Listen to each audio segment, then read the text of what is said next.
Begini, Rudi Iskariot. Jadi saya itu kan sering berdebat. Saya itu kan sering berdebat dengan orang-orang Islam. Nah, di dalam perdebatan saya dengan orang-orang Islam, itu saya ingin membuktikan kepada mereka bahwa orang-orang Islam itu menuhankan Muhammad. Halo? Ya, aku dengar, teruslah. Oke. Apakah kamu setuju bahwa orang-orang Islam itu menuhankan Muhammad? Tidak urusanku itu. Ini kau sudah munafik. Kalau kayak gini apa yang mau kita ajak diskusi? Apa yang mau kita diskusikan kalau bukan urusanku? Kita membuktikan Yesus Tuhan apa enggak, itu urusanku. Ketawa. Tunggu, bentar. Baik, silakan. Sabar dulu, bicaralah kau dulu. Aku diamkan, aku matikan 2 menit. Oke, siapkan dulu diri ya. Siapkan diri dulu di bawah atau bagaimana? Karena ini membuang durasi. Atau bagaimana? Durasi kan kita kan mau bertanding hanya 2 menit. Nggak usah malah takut kali, nggak usah reaktif kali. Santai aja dong. Sabar ya. Ya, silakan. Sebentar. Silakan. Bentar.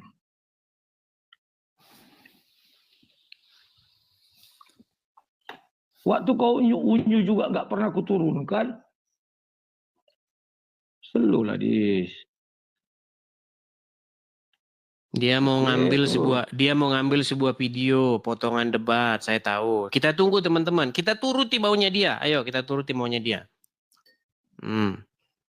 Biar para pendebat-pendebat yang kurang ilmu ini saya ajari dulu. Kalian ini harusnya kalau saya ajari itu ya nurutlah, begitu loh. Nurutlah. Orang ilmu tak ada kalian ini. Dis, ambil minum sebentar. Ambil minum. Buang-buang durasi kalau kayak begini namanya. Ya sudah, nggak apa-apa. Kita turuti aja teman-teman. Kita kasih kesempatan kepada mereka ya. Inilah saya teman-teman. Kalau saya berdebat dengan seseorang itu saya kasih. Nggak saya turun-turunkan. Coba kalian masuk ke channel dia. Sebentar kalian diturunkan.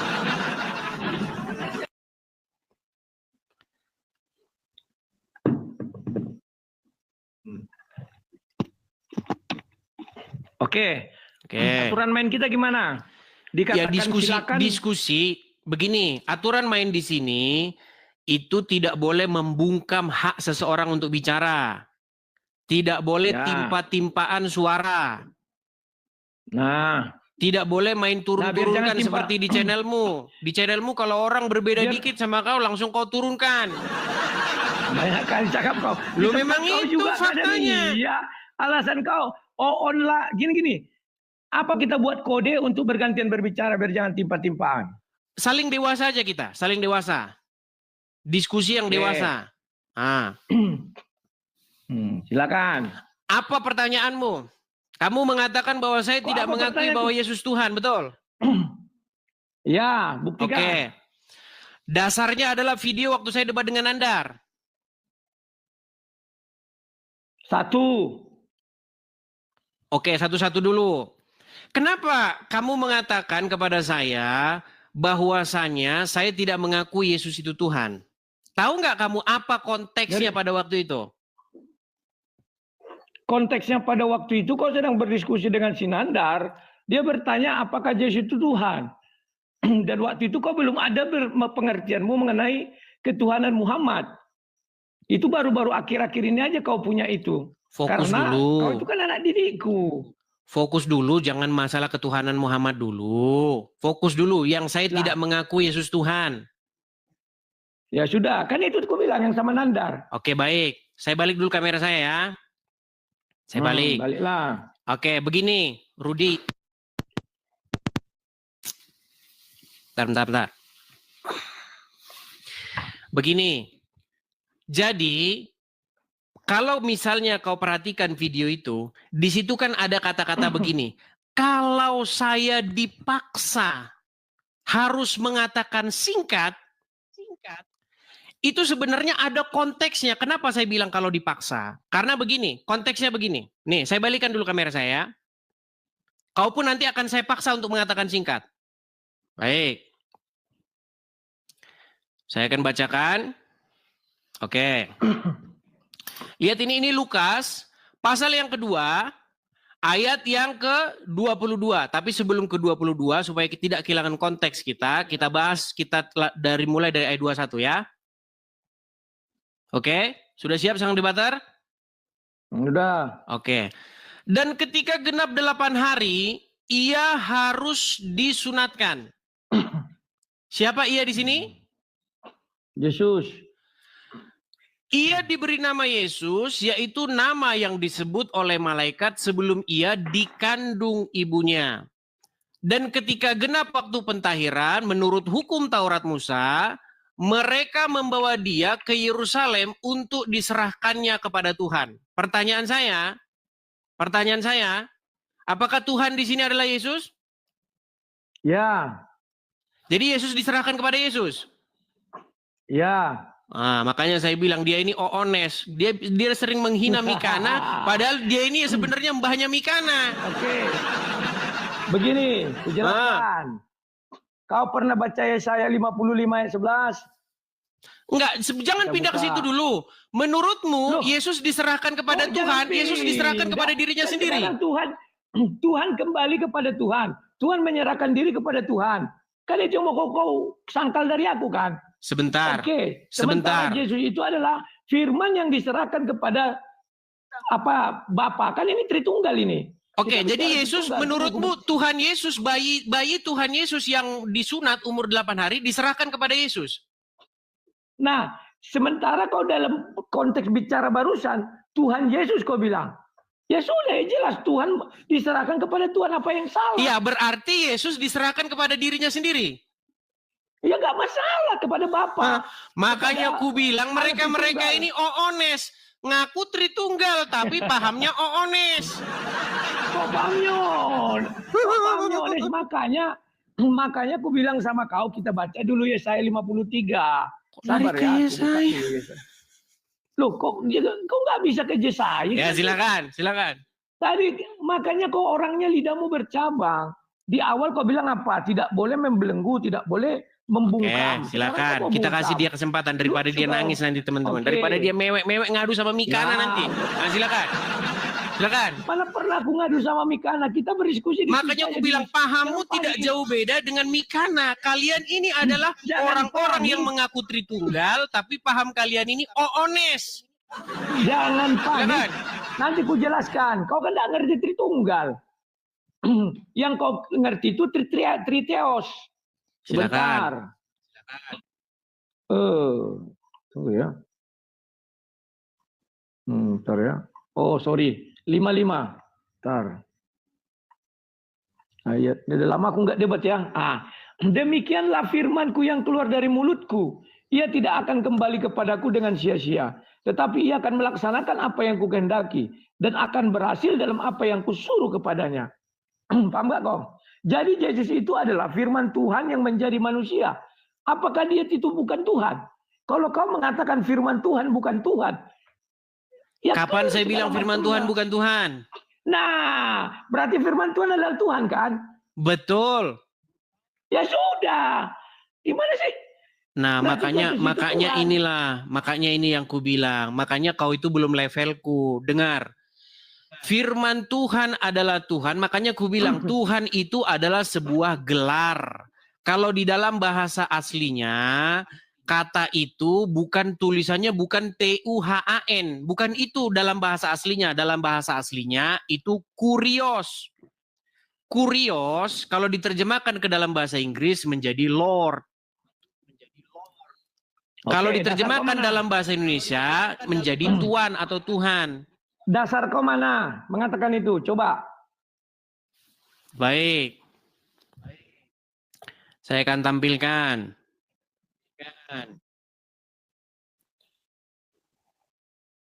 Jadi menurutmu intinya Yesus diserahkan kepada dirinya sendiri ya? Tunjukkan dulu dasarmu, jangan kemana-mana. Oke, baik, saya tunjukkan.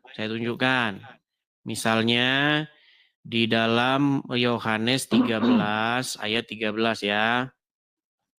Bahwa Yesus mengatakan memang akulah guru dan Tuhan. Masalahnya Tuhan Yesus itu tidak ngomong dalam bahasa Indonesia. Nih, Yohanes 13 ayat 13. Kan saya sudah bilang Rudi Yohanes ini sebenarnya Oones. Bahkan dia udah akut Oonesnya. Belum, tidak usah kemana-mana dulu. Santai kau. Oke. Baik. Saya balik lagi kamera saya ya. Baliklah. Oke. Kelihatannya di sini ya. Ayat yang 13. Entah, bacakan aja, bacakan. Oke. Kamu, ini kata Tuhan Yesus nih. Kamu menyebut aku guru dan juga Tuhan. Kita cek bahasa aslinya. Oke. Di dalam bahasa Inggrisnya di sini, kata per kata, you, kamu, call, menyebut, memanggil, aku, me, teacher, and Lord. Nah, kata Lord ini kalau kita lihat bahasa aslinya, sabar, agak sedikit lemot. Nah ini, kurios. Kurios, apa arti kurios itu? Master, guru, Lord, pemilik, tuan, owners, sang empunya, yang mengatur, yang mengendalikan, Pak, Tuan, itu maksudnya. Nah, kata Lord yang diterjemahkan kepada Yesus karena jabatan dia di muka bumi. Jabatan dia juga sebagai Tuan atau Lord atau Tuhan bahasa Indonesianya atau Gusti bahasa Jawanya. Nah, Bapa di sorga dia juga punya kekuatan itu, jabatan untuk memerintah. Karena kepadanya kita harus taat dan patuh. Tetapi Lord yang ditujukan kepada Yesus bukan berarti Yesus itu adalah Bapa itu sendiri. Nah, makanya saya bilang ketika saya berdiskusi dengan Nandar itu dan juga kalian juga orang-orang Islam mengatakan Yesus itu Tuhan. Jangan lari ke Nandar, jangan lari ke Nandar. Itu konteks diskusinya saya dengan Nandar. Enggak. Sekarang saya tanya dulu kau. Bisa enggak kurios itu bersanding menjadi teos? Bisa. Nah, kalau bisa apa lagi? Ya tetapi itu beda. Hakim-hakim pun bisa dipanggil sebagai teos. Musa pun dipanggil sebagai teos. Oke. Sekarang kita buka Lukas 2 ayat 11. Silakan. Ini di Lukas 2 ayat 11. Nah, dibilang begini ya. Hari ini telah lahir bagimu juru selamat, yaitu Kristus Tuhan di kota Daud. Asal katanya tetap kurios ya. Iya, kata Tuhan di situ maksudnya adalah Sang Mesias. Kurios. Kan? Kalau kau oke ya. Oke, sekarang kita buka Yesaya 43 ayat 11. Akulah Tuhan. Tidak ada juru selamat selain daripadaku. Tuhan di situ bukan kurios. Nah, itu berarti dia selain kalau dia dimasukkan menjadi kurios, artinya dia tuan dari segala tuan. Ngerti kau? Makanya di Matius 4, ketika dia dicobai oleh iblis, maka malaikat melayani dia. Tuannya para malaikat siapa? Begini, makanya bagusan gini aja lah. Daripada kita debat, bagusan kau berguru lah sama aku. Kau nggak pantas debat sama aku, berguru kau cocoknya. Gini, dengarkan. Makanya buat dulu, kau jelaskan dulu hubungan antara Yesaya 11 dengan Baik. apa tadi itu? Saya akan bukakan. 2 ayat 11. Coba aku ingin Saya akan bukakan. Ya Tuhan, memanglah ini kalau memang pengalaman nggak ada, pemahaman tentang Bible nggak ada. Oke, Yesaya berapa tadi? Yesaya berapa tadi? Ilmu kau masih segini. Yesaya berapa tadi? 43 ayat 11. Oke, itu ayat yang paling masyhur itu. Itu aja kok nggak tahu. Yesaya 43 ayat 15. 11. 43 11 ya. Baik. Yesaya 43 11. Kata Tuhan di sini itu bukan Tuhan yang ada di itu tadi. Tuhan di sini terjemahan daripada YHWH mana? Nih. Yesaya 43 ayat 11. Oke, baik, saya balikkan ya kamera saya. Inilah Rudi Yohanes tidak tahu bedanya Tuhan dengan Tuhan. Nah, lihat. Kelihatan? Akulah Tuhan. Lihat, Tuhan di sini huruf besar semua. Tahu nggak Tuhan huruf besar semua di sini diterjemahkan dari apa? Dari apa?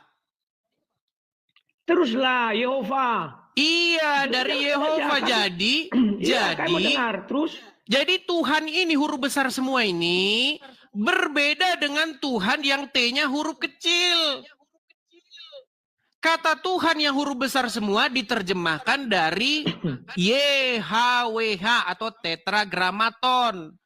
Lalu huruf Tuhan yang T-nya aja huruf besar itu terjemahan dari kurios. Nah, cuman di dalam perjanjian baru, kata Tuhan huruf besar semua ini, karena di dalam Septuaginta, kata Tuhan huruf besar semua ini sudah diganti jadi kurios huruf besar semua. Makanya ketika di dalam terjemahan perjanjian baru, nih, kembali ke Lukas 22 ayat yang kedua tadi, Lukas 2 ayat 22 tadi, sebentar ya. Ayat 11. Lukas 2 ayat 11. Ya, nanti kita ke Lukas 2 ayat 11. Dalam bahasa Yunani tidak ada huruf besar semua, huruf kecil semua tidak ada. Iya, di dalam terjemahan. Nih, kita ke Lukas 22 ya. Lukas 2 ya. Kau bilang tadi kan kurios huruf besar semua. Betul, baik, saya tunjukkan. Nih. Nah, di dalam terjemahan baru, Tuhan huruf besar semua itu sudah diganti jadi Tuhan juga nih. Perhatikan. Lihat ya. Ayat yang kedua-dua. Nah ini.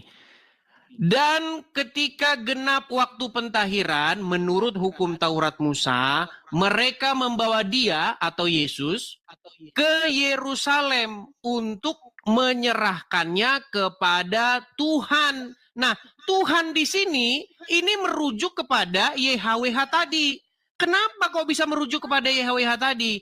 Karena di dalam terjemahan Septuaginta, Lord yang huruf besar semua itu, YHWH yang huruf besar semua itu sudah diterjemahkan ke dalam Septuaginta menjadi kurios, makanya diterjemahkan juga jadi Tuhan. Tapi Tuhan di sini merujuk kepada YHWH itu. Nah, lalu yang hari ini telah lahir bagimu Tuhan, pasal 11 ini ya, nih. Hari ini telah lahir bagimu juru selamat, yaitu Kristus. Tuhan. Nah, kata Tuhan di sini ini bukan YHWH. Tuhan di sini merujuk kepada Sang Mesias. Ini loh, ini hari ini telah lahir bagimu juru selamat, Sang Mesias. Kristus ini bahasa Yunani, bahasa aslinya Mesias, Tuhan. Nah, Tuhan ini merujuk kepada Mesias ini. Gitu loh. Jadi gini, saya balikin dulu kamera saya, sebentar. Nih, ini yang harus dipahami. Para penggembala itu bukan orang Indonesia. Para penggembala-penggembala kambing itu, mereka itu orang-orang Yahudi. Dia bukan orang Batak, bukan orang Jawa. Jangan kau pikir mereka orang Indonesia. Mereka orang Yahudi yang menanti-nanti. Jelaskan terus. Tidak usah itu dulu. Kita antara Yesaya 43 ayat 11 dengan Lukas 2 dengan 11 ayat 11. Kan belum selesai, masih bicara Tuhan. Sekarang kau kombinasikan dengan kata juru selamat. Aku ingin tahu. Silakan. Baik. Apakah juru selamat itu kurios huruf kecil atau kau bilang Tuhan huruf kecil atau Tuhan huruf besar? Dua-duanya juru selamat. Nah, mana jangan kaget. Di muka bumi. Jangan kaget. Kaget. Baik, saya jelaskan. Kurios itu kau bilang Tuhan. Saya jelaskan. Tuhan itu, Tuhan itu gelar untuk siapa? Manusia apa Tuhan? Tuhan loh, Tuhan. Tuan atau Tuhan di dalam bahasa aslinya itu kata yang sama, kurios. Itu untuk bisa siapa untuk Tuhan? Untuk siapapun yang memegang kendali. Nah, mungkin nggak manusia jadi juru selamat? Kenapa tidak mungkin? Berarti kau menyangkal Yesaya 43. Baik, saya jawab. Saya jelaskan. Juru selamat. Tidak ada juru selamat selain aku. Saya jelaskan. Tenang, saya jelaskan. Nah, pertanyaan yang bagus. Ini pertanyaan dari Oones ini. Oones, perhatikan. Jadi Billy Mikana. Sebentar. Kalau kau berdiskusi sudah terdesak, gunakan aja bahasa-bahasa yang kayak aku nih. Ada aku bilang kau saksi Jehovah nggak ada. Kecuali di sini kau melempem. Di sini kau melempem. Kalau di channelmu sendiri kau Di sini kau Karena aku melempem. sedang tidak Jangan karena katamu. aku dengar dulu. Karena Ah. aku sedang tidak berdebat. Tentu aku bilang begitu. Kalau kita Baik. sedang berdebat konteksnya dalil mengalahkan, makanya kau DO dari Fakultas Hukum. Gak Baik. ngerti kau. Dalil Ini itu lompat-lompat dijawab ini. dengan Nanti apa? kau bahas hukum sama Fakta. saya. Nanti kau bahas hukum sama saya, kau nanti meninggal. Kemarin kau bilang pra-peradilan, kata yang kau bukan meninggal. surat. Nah, Sejak kapan ini. pra-peradilan surat menyurat? Lawan kita itu polisi. Ya, fokus dulu sebentar. Pengajaran hukum dari mana kau itu? Sebentar. Kau malu. Sebentar. Oke, kembali ke topik. Jangan provokatif. Kembali ke topik. Iya, kau pun tak tahu pra-peradilan itu mengirim surat. Maka kau bilang pra-peradilan bukan mengirim surat. Di mana pra-peradilan mengirim surat? Rudi, namanya pra-peradilan itu kau memohon kepada hakim untuk membatalkan penangkapan seseorang, untuk membatalkan penetapan tersangka seseorang. Oke, siapa dulu yang bicara? Bisa memohon-mohon, Dis. Siapa yang bicara sekarang? Silakan, kau yang tidak tahu malu, silakan. Ku dengar. Malu Rudi, kau didengar orang. Rudi, pra-peradilan kau itu surat menyurat memohon. Sudah?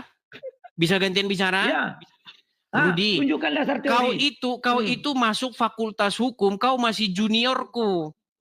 Kau itu baru anak kemarin sore, baru anak kemarin sore. Orang kau DO. Kecuali kau enggak DO. Oke, sudah tenang. Yang namanya pra-peradilan adalah memohonkan hakim untuk membatalkan sebuah penangkapan karena penangkapan itu tidak sah. Sebuah penetapan tersangka seseorang karena penetapan tersangka seseorang itu tidak sah. Atau untuk melanjutkan atau tidak melanjutkan penyidikan atau penuntutan. Itu pra-peradilan. Nah, tenang dulu. Ketika kita memohonkan, ada memohonkan, aduh. Iya, waduh, memang Rudi Iskariot ini memang. Dengar dulu, makanya kalau saya bicara, dengar, nanti gantian. Kenapa kau takut sekali? Contoh, Rudi, contoh. Dari tadi aku diam, silakan. Oke, contoh. Misalnya, anak Batak ditangkap sama polisi. Nah, kau bilang, ini nggak sah ini penangkapan ini. Karena tidak didukung oleh 2 alat bukti yang sah. Karena tidak ada 2 alat bukti yang sah, maka kau minta kepada hakim. Pak Hakim, tolong mohonkan kabulkan pra-peradilan saya. Nah, itu ngirim surat. Apa kau pikir kau telepon? Halo? Ya tidak. Kau mohonkan, kau bikin surat kepada hakim, tolong ada batalkan.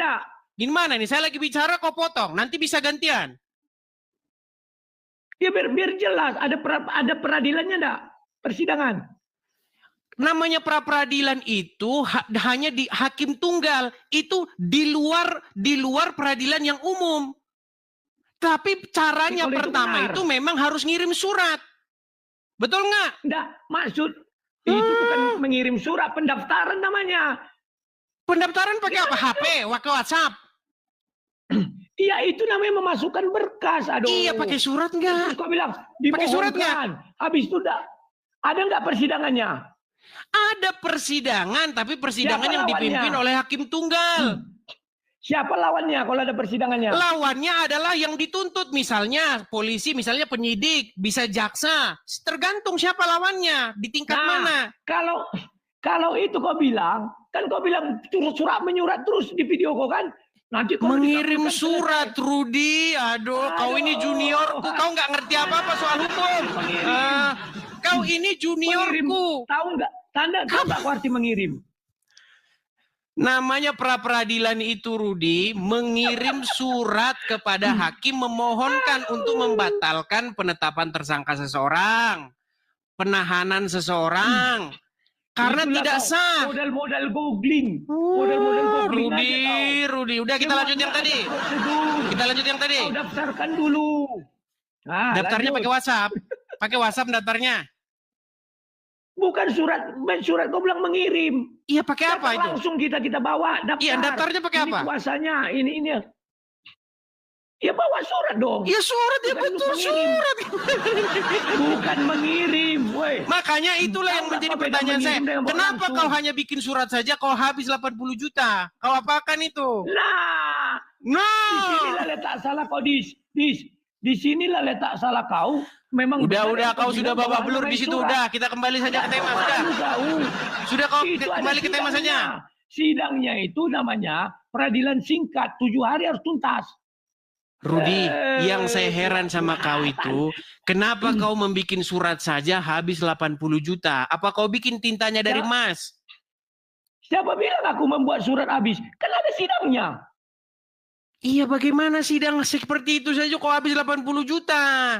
Itulah yang disayangkan sama orang. Kau berkoar-koar ingin memenangkan pra-peradilan, ternyata hasilmu zong. Pernah nggak kau lihat Hotman Paris pra-peradilan? Berapa ratus juta yang habis? Udah, nggak usah ke situlah sekarang. Kita kembali ke tema aja, gimana?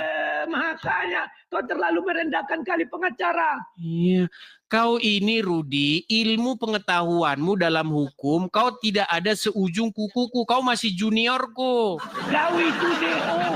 Faktanya kau tak DO. tahu tentang aku, Rudi. Sudah kau diam saja. Kau tak tahu mau tentang aku. Apapun kau DO. Oke, sekarang gini saja. Kuliah 2 kali DO. Ayo kembali. Sekarang begini, kembali ke tema. Kembali ke tema. Ya. Tadi kau berkata begini. Di dalam Yesaya pasal yang ke-43 ayat 11. Akulah Tuhan. Tidak ada juru selamat selain daripada aku. Nah, karena kamu mengatakan, karena tidak ada juru selamat selain ini, berarti Bapa di sorga itu juru selamat. Dan dia satu-satunya juru selamat. Nah, berarti kesimpulannya, Yesus juga juru selamat. Berarti Yesus adalah Bapa di sorga, betul? Nah, inilah kesimpulan. Nah, inilah kesimpulan Oones. Nah, dengarkan saya. Dengarkan saya. Bagaimana konsep tunggal itu kau nggak ngerti? Baik. Masalah kau bilang saya tidak mengerti nggak masalah. Sekarang aku tanya kau, manusia biasa bisa nggak menjadi juru selamat dalam Alkitab? Manusia biasa jadi juru selamat. Kenapa tidak bisa?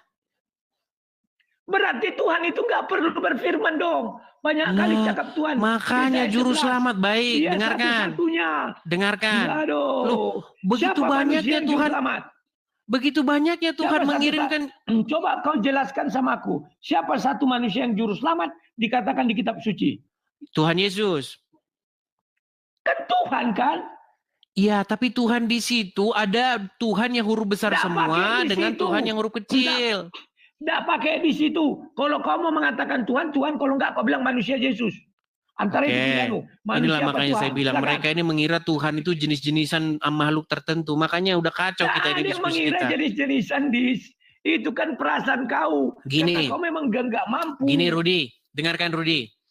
Maksud daripada di situ, akulah Tuhan, tidak ada juru selamat daripada aku. Itu tidak mengingkari bahwa dia adalah juru selamat. Yesus juga juru selamat. Bukan berarti Tuhan Yesus adalah Bapa di surga itu sendiri. Gini, penjelasannya begini. Makanya aku tidak pernah bilang dia Bapa di surga. Yang ku bilang dia Allah Tritunggal itu. Kalau ku bilang Bapa di surga berarti nanti aku Triteos. Bukan Tritunggal. Oke, begini Rudi. Kalau nggak Triteos, berarti kau mau membangun narasi bahwa Yesus bukan Tuhan. Kan itu mau kau bunuh. Inilah saya bilang, memang dia ini memang belum level diskusi dengan saya. Harusnya dia ini jadi murid saya dulu baru lulus. Oke, gini Rudi, dengarkan. Itu kan hanya cara Yesus kau begini Rudi. Menurutmu Tuhan Yesus datang dan keluar dari siapa? Yesus, kalau kau bilang secara lahiriah, dari Maria keluar dia. Tapi kalau secara Alkitabiah dibilang apa? Aku datang dari Bapa dan keluar dari Bapa. Kenapa? Karena dia firman. Betul. Saya setuju dengan kamu dengan soal itu. Nah, makanya ketika Bapa menjadi juru selamat, apakah Bapa di surga turun ke dunia jadi juru selamat? Apa turun dia dari surga? Dia mengambil rupa manusia. Sekalipun dia dalam wujud Allah, dia mengosongkan diri dan mengambil rupa manusia. Oke, berarti Bapa di surga yang jadi manusia. Loh, Allah Tritunggal dong. Gimana sih kau? Iya, Bapa di surga yang jadi manusia. Sebentar, kan kita ada janji gantian berbicara. Silakan. Kau itu memisahkan itu menjadi Triteos. Itu yang membuat kau kacau di. Oke, masalah di situ nanti gampang. Oke. Jadi yang saya maksudkan begini, biar kita nggak debat kusir. Begini, Bapa di surga menjadi juru selamat itu dengan perantaraan Sang Firman, dengan perantaraan anaknya. Nggak ada perantaraan. Loh, di dalam Bible itu dikatakan dengan perantaraan anaknya. Saya buka Ibrani pasal yang pertama. Nggak ada perantaraan. Luar biasa. Baik, saya tunjukkan Sekarang, Ibrani pasal yang sebentar. pertama ya. Baik. Sebentar dulu, sebentar. Sebelum sampai ke sana, kutanya dulu kau sebuah konsep. Kalau Tuhan menjadi manusia, apakah manusia itu yang Tuhan kan menjadi manusia nih? Tuhan di situ manusia Sang itu Mesias, Rudi, bukan Bapa di sorga. Aku berbicara tentang logika dulu, tentang logika. Tuhan menjadi manusia, Tuhan besar, ya, atau apalah bahasa gampangnya. Gak ada Tuhan besar jadi manusia. Firman Tuhan yang menjadi manusia. Aku bukan bilang itu. Aku menguji logika kau. Andai kata Tuhan yang huruf besar itu menjadi manusia, maka manusia itu Tuhan atau yang lain? Gak ada Tuhan huruf besar jadi manusia. Yang ada Firman jadi manusia. Logos yang menjadi manusia itu. Bukan Bapa di surga yang menjadi manusia. Makanya kau ini sudah diracuni oleh paham Oones. Tidak paham dia nih. Aku membuat sebuah logika. Dengar dulu baik-baik. Aku tidak bicara itu dulu. Ada sebuah logika. Orang meyakini Tuhan bisa menjadi manusia. Paham? Rudi, di dalam Bible tidak ada ungkapan Tuhan jadi manusia. Aku tak bilang Bible. Aku tidak bilang Bible. Kalau kita nggak bicara Bible, ngapain kita? Loh, aku mau uji logika kau dulu. Kan sudah aku bilang, ada Tuhan huruf besar menjadi manusia. Nggak ada dalam Bible Tuhan huruf besar jadi manusia, Rudi. Aku nggak tanya Bapa di surga tidak berubah. Ia satu-satunya yang tidak terhampiri. Dia tidak terhampiri oleh maut. Inilah makanya kekristenan rusak, tersandung oleh karena paham-paham seperti dirimu ini. Saya balikin dulu. Aku tidak sebentar. Aku tidak mengatakan itu. Kita belum ke Bible dulu. Kita bicara logika dulu, kan aku bilang. Saya mau bicara logika sama kau. Tuhan huruf besar, katakanlah Tuhanlah atau Allah atau apa. Bapa di surga. Tuhan menjadi manusia. Jangan Bapa di surga dulu, nanti masuk Bible. Kita katakan Allah dulu lah, biar general. Ya Allah di situ siapa? Allah di situ siapa? Pokoknya Tuhan huruf besar lah. Iya, Tuhan huruf besar di situ siapa? Ya pencipta langit dan bumi. Berarti Bapa di surga. Kami dulu. Kita belum bicara itu. Nanti kesampingkan, nanti kita masuk ke situ. Saya mau ngetes logika kau. Tuhan punya kuasa menjadi manusia, maka dia menjadi manusia. Manusia itu Tuhan apa enggak? Tuhan huruf besar semua jadi manusia. Nah terus manusia itu Tuhan apa enggak? Tuhan yang mana? Salah. Oke lagi, selamat malam ya. Mau lari. Ini mau saya bacakan dulu Ibrani pasal yang pertama. Saya bacakan ya. Saya bisa bicara Ibrani. Tunggu dulu. Mau lari. Rudi Iskariot melarikan diri. Saya tidak melarikan diri. Saya bacakan. Kau kan tinggal sebentar. Setelah pada zaman dahulu. Tunggu dulu. Tadi kau sudah bicara, katanya aku buka Ibrani. Kau tak percaya bahwa Bapak berbicara melalui perantaraan anaknya. Kau kan belum jawab dulu loh. Pertanyaanmu yang gimana? Saya pun nggak jelas pertanyaanmu macam orang mabuk. Gimana pertanyaanmu? Kau yang mabuk. Logika kau nggak sampai. Tuhan, kalau dia menjadi manusia, apakah manusia ini tidak Tuhan? Ya Tuhan lah gimana? Ya sudah. Iya, tetapi bukan itu yang diajarkan Bible. Yang diajarkan Bible, Bapak tidak pernah menjadi manusia. Inilah paham Oones. Dengarkan. Biar saya bacakan. Kita masuk ke Bible. Oke, saya bacakan sekarang masuk Bible ya.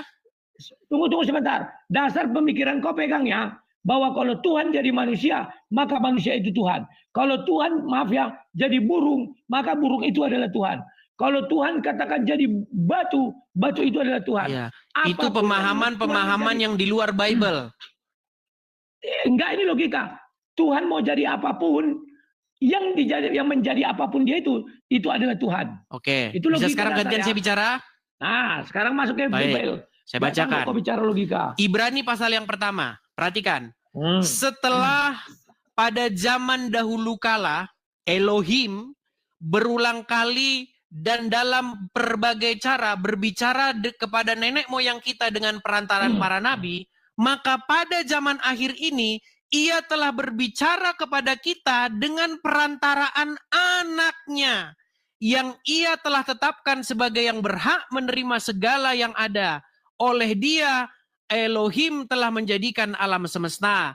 Ia adalah cahaya kemuliaan Elohim dan gambar wujud Elohim yang menopang segala yang ada dengan firman-Nya, dan seterusnya dan seterusnya. Jelaskan. Ini berbicara, Jelaskan. ini berbicara bagaimana Bapa di sorga menjadi juru selamat, bagaimana Bapa di sorga berbicara dengan perantaraan anaknya. Jadi memang betul, akulah Tuhan, tidak ada juru selamat selain daripada aku. Makanya Tuhan Yesus anaknya yang tunggal diutus menjadi juru selamat. Karena dia membawa nama Bapaknya, yaitu Bapa di surga. Jadi sebenarnya kendala kita di sini adalah, makanya saya bilang, kalian ini tidak tahu Tuhan huruf besar semua, Tuhan T-nya huruf besar, Tuhan yang ditujukan kepada Bapa di surga, Tuhan yang ditujukan kepada Yesus. Itu penyakit kalian ini. Gantian kita. Sekarang ku jelaskan Ibrani 1 ayat 2. Maka pada zaman akhir ini ia telah berbicara kepada kita dengan perantaraan anaknya, yang telah ia tetapkan sebagai yang berhak menerima segala yang ada. Oleh dia, Allah telah menjadikan alam semesta. Penciptaan alam semesta itu hanya terdapat di Kejadian 1. Maka kita balik ke Kejadian 1. Tunggu, balik ke Kejadian 1. Ya. Ini kalau belajar Alkitab biar ku ajari kayak dulu kau ajari, Dis. Sejak kapan lah? Sejak kapan lah kau ngajarin saya Bible? Mau kok sangkal, mau kau apa? Oke, di mana buktinya kau ngajarin saya Bible? Yang ada kau yang kugurui. Aduh, ini orang memang luar biasa, ini fitnahnya ini teman-teman. Ingat enggak kau, Dis? Waktu kau keluarkan Bible yang besar itu. Di mana saya pernah berguru kepadamu tentang Bible, Rudi? Yang kau bilang ini catatan kaki. Ini apanya? Ingat enggak kau? Apakah saya berbicara denganmu?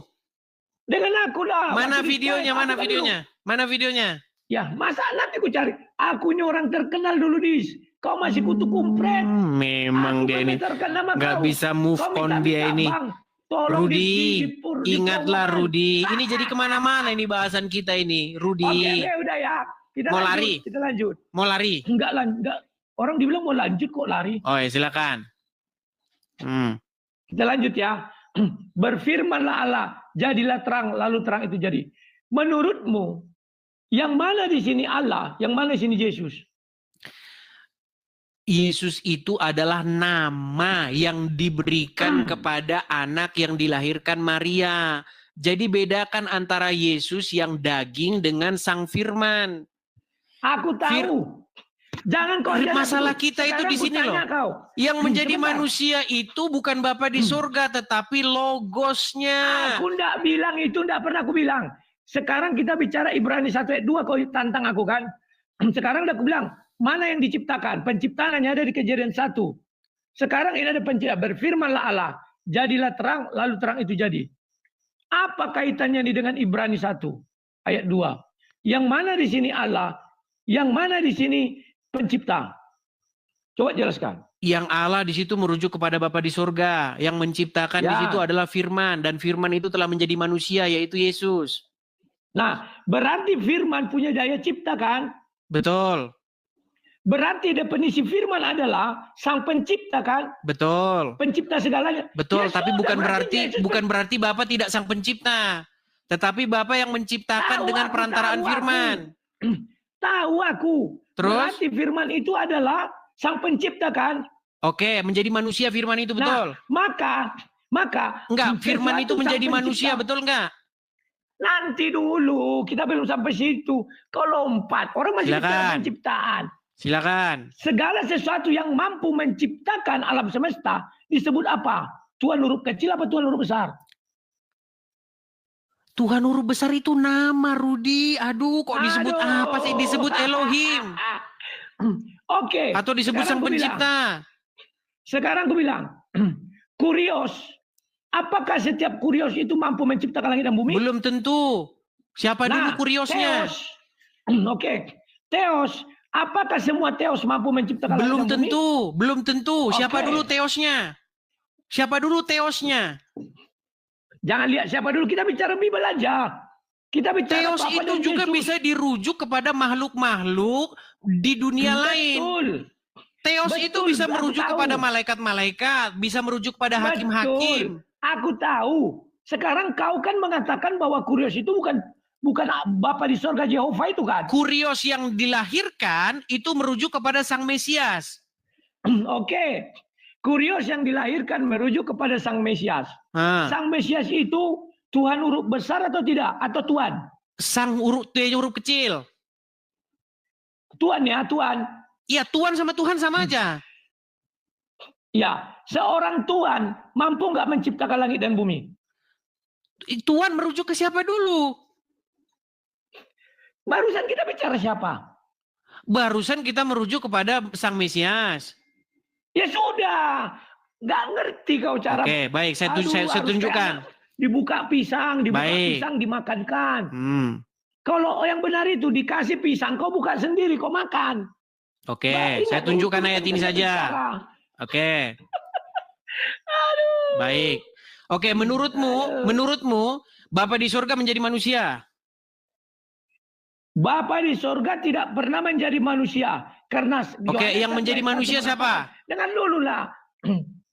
Kau dengar dulu lah. Yohanes 1:14 menjelaskan, firman menjadi manusia dan dia diam di antara kita. Bagaimana firman ini dikatakan dia adalah Tritunggal ketika kita masuk Yohanes 1:1. Pada mulanya adalah firman. Firman bersama-sama dengan Bapa. Maka firman itu adalah Bapa itu sendiri. Bukan Kurios lagi. Oke, yang menjadi manusia siapa? Sebentar. Yang menjadi manusia siapa? Coba kau bacakan. Menurut kau Yohanes 1:1 apa isinya? Coba bacakan, aku mau dengar. Ini kita jadi kemana-mana. Ini kau belum levelku, Rudi. Oke, kubacakan saja ini ya. Kau yang lari ke situ. Oke, baik. Kubacakan aja ini. Kau ini pahammu nggak jelas. Kadang-kadang kau ones, kadang-kadang kau lari ke Tritunggal, kadang-kadang kau nggak jelas pahammu. Kau yang menanya. Baik. Saya akan bacakan 1 Timotius pasal yang ke-6 ya. Saya bacakan. 1 Timotius pasal yang ke-6. Lari lagi, oke. Ya, makanya biar kau sadar. 1 Timotius pasal yang ke-6. Ayat yang ke-16. Tapi sebelum ke-16, 1 Timotius pasal yang ke-6 ayat 16. Coba bacakan. Ya, aku bacakan ya. Silakan. Dialah satu-satunya yang tidak takluk pada maut. Oke, siapa dia di situ? Dalam terang. Sebentar, siapa dia di situ? Oke. Makanya dengar dulu lah. Oke, silakan. Dialah satu-satunya yang tidak takluk kepada maut. Ntar, aku baca dulu ke atasnya. 14. Turutilah perintah ini dengan tidak bercacat dan tidak bercela hingga pada saat Tuhan kita Yesus Kristus menyatakan dirinya. Yaitu saat yang akan ditentukan oleh penguasa yang satu-satunya dan yang penuh bahagia, raja di atas segala raja dan Tuhan di atas segala Tuhan. Dialah satu-satunya yang tidak takluk kepada maut, Yesus Kristus. Ini kau udah pengak. Oke, dialah satu-satunya yang tidak takluk kepada maut. Terus bersemayam dalam terang dan tidak terampiri. Seorang pun tidak pernah melihat dia dan memang manusia tidak dapat melihat dia. Baginya lah hormat dan kuasa yang kekal. Amin. Oke, itu berbicara tentang Yesus atau Bapa di sorga? Yesus. Memang kau bongak kau udah. Kau nggak pantas kau diskusi dengan saya. Kenapa bongak? Oke, sekarang saya tanya. Apa dalil? Oke, baik. Sekarang, baik. Sebentar dulu. Dialah satu-satunya, sebentar. Oke, dialah satu-satunya. Mohon maaf. Oke, Rudi, mohon maaf ya tadi kata-kata saya agak sedikit kasar. Mohon maaf. Oke. Maaf tadi kata-kata saya agak kasar. Kalau kau berdiskusilah kau. Tar. Dipasangin dulu. Biar agak berimbang. Mentang-mentang dia kuat suaranya. Tunggu dulu. Sabar ya. Sorry. Tadi saya ngomong agak... Oke, sorry. Begini, Rudi. Dialah satu-satunya yang tidak takluk kepada maut. Bersemayam dalam terang yang tak terhampiri. Seorang pun tidak pernah melihat dia. Ini berbicara tentang Yesus atau Bapa di sorga? Ini berbicara tentang Suaramu sudah menggema, Rudi. Suaramu menggema. Ya, biar kau jangan lomba kuat suara. Oke. Tunggu. Dialah satu-satunya yang tidak takluk kepada maut. Sebentar. Suaranya yang masuk. Tes. Dialah satu-satunya yang tidak takluk kepada maut. Kedengeran? Bersemayam dalam terang yang tak terhampiri. Seorang pun tidak pernah melihat dia. Sekarang saya tanya, Tuhan Yesus pernah dilihat nggak? Setelah Yesus naik ke surga, nggak pernah lagi dilihat. Berarti Tuhan Yesus pernah dilihat nggak? Kalau dia ini kan bicara setelah naik ke surga. Pertanyaan saya, Tuhan Yesus pernah dilihat atau tidak? Kalau kau buka ayat ini berbicara ketika Yesus sebentar sudah di surga ya. Memang berat dah teman-teman. Susah kayak begini kita diskusi ini. Bentar. Kok enggak? Ya. Tes. Oh, alasanmu sekarang kau bener-benerin mikrofon. Ini alasan aja dia teman-teman. Di sini dia udah ayo benerin aja tes. Udahlah Rudi, kau lebih bagus kau berguru jadi muridku sudah. Baru kau nanti berapologet lagi. Kau yang berguru jadi muridku deh. Rudi. Kau alasanmu banyak saja. Kau mau buang kemana mukamu itu? Udah malu kau. Aku tidak pernah malu. Oke, sekarang ku tanya, siapa yang tidak terhampiri? Sebentar. Siapa satu-satunya yang tidak takluk kepada maut? Sabar dulu, ku jelaskan. Dari ayat 13 kita baca. Di hadapan Allah yang memberikan hidup kepada segala sesuatu. Dan di hadapan Kristus Yesus yang telah mengikrarkan ikrar. Oke, berarti beda nggak di situ Allah sama Yesus Kristus? Pilatus. Sebentar dulu lah. Kau Oke, silakan. Sorry, silakan. Kau tuh belajar sportif, aku tadi diam. Ya. Silakan. Di hadapan Allah yang memberikan hidup kepada segala sesuatu. Dan di hadapan Kristus Yesus yang telah mengikrarkan ikrar yang benar. Itu juga di muka Pontius Pilatus keseluruhan kepadamu. Turutilah perintah ini. Dengan tidak bercacat dan tidak bercela. Hingga pada saat Tuhan kita Yesus Kristus menyatakan dirinya. Jadi ini berbicara bukan Yesus yang dulu lagi. Tapi ini mulai berbicara tentang bagaimana Yesus nanti menyatakan dirinya. Yaitu saat yang akan ditentukan oleh penguasa yang satu-satunya. Siapa penguasa satu-satunya? Bapa di surga. Dan yang dengar dulu. Dan yang penuh bahagia. Raja di atas segala raja dan Tuhan di atas segala Tuhan. Coba kau carikan aku satu ayat yang menjelaskan bahwa raja di atas segala raja dan Tuhan di atas segala Tuhan itu Bapa di surga. Carikan satu. Kutunggu. Lanjut dulu. Nanti melebar kita. Selesaikan dulu nih. Gak melebar. Di kitab Wahyu ada itu ditulis.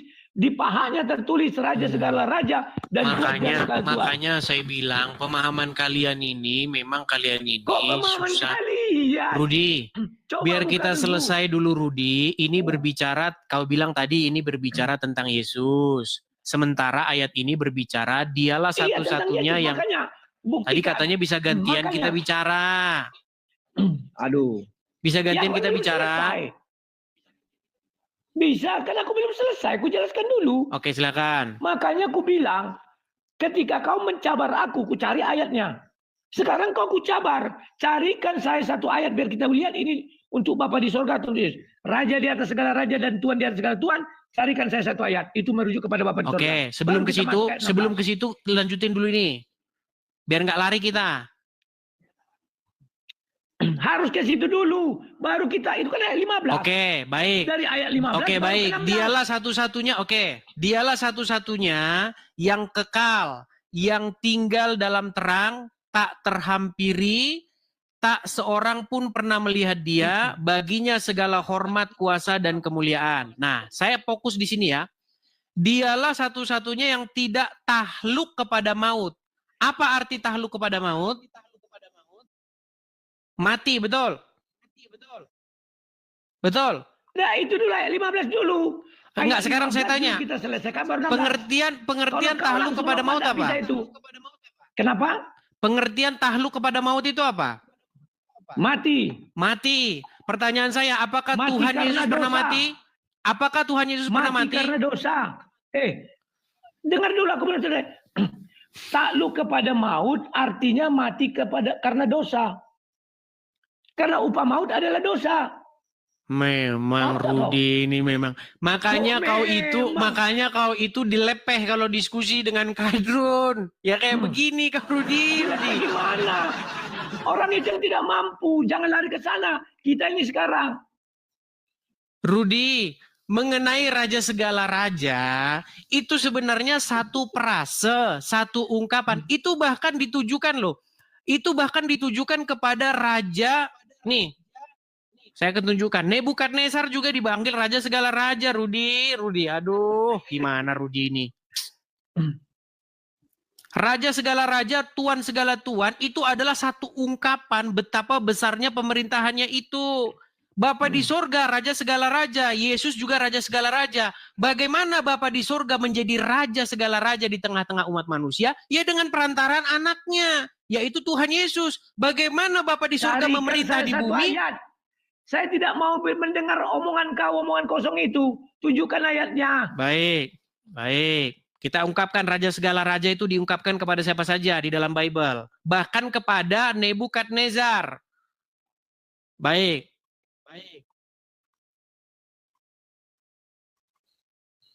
Aduh, susah. Itu adalah ungkapan, Rudi. Ungkapan betapa besarnya raja tersebut. Tunjukkan ayatnya. Baik, saya Bahwa balikan. dia raja di segala raja. Saya balikan kamera saya. Oke, saya balikan kamera saya. Oke, atau Bang Rudi aja yang buka di situ. Coba. Coba buka di situ. Kau buka, Rud. Coba buka di situ Daniel 2 ayat yang ke-37. Oke, Daniel 2. Daniel 2. Ayat 37. Ya, ayat Daniel 2 ayatnya ke-37. Ya, jelaskan ya. Kubacakan. Ya Tuanku raja, raja segala raja. Oke, siapa yang berbicara di situ? Tapi tidak ada tuan di atas segala tuan, raja di atas segala raja. Tuan di atas segala tuan tidak ada. Tadi kau bilang raja segala raja, sekarang kau bilang tambahan lagi. Nggak ngerti. Loh, terus apa bedanya di situ? Tak ada tuan di atas segala tuan. Gimana sih kau? Baik, kita cari lagi ya teman-teman ya. Memang Rudi ini udah ngeles. Itu sebuah ungkapan, Rudi. Sebuah ungkapan. Gantian kita bicara, Dis. Dengar dulu, Dis. Bahwa aku tidak pernah menyelewengkan ucapanku. Sudah kujelaskan tadi raja di atas segala raja, nama di atas segala tuan di atas segala tuan. Oke, baik. Ada raja segala raja. Baik. Menurutmu apakah Bapa di surga bukan raja segala raja? Cari ayatnya. Ya, saya tanya dulu. Menurutmu Bapa di surga itu raja segala raja enggak? Saya tidak mau berandai-andai. Cari ayatnya. Loh. Gimana Rudi ini? Menurutmu Bapa di surga raja segala raja enggak? Cari ayatnya, aku nggak tanya itu. Baik, kita tampilkan teman-teman bahwa Bapa di surga itu juga raja segala raja. Baik ya, kita tampilkan dulu. Baik. Kita akan bukakan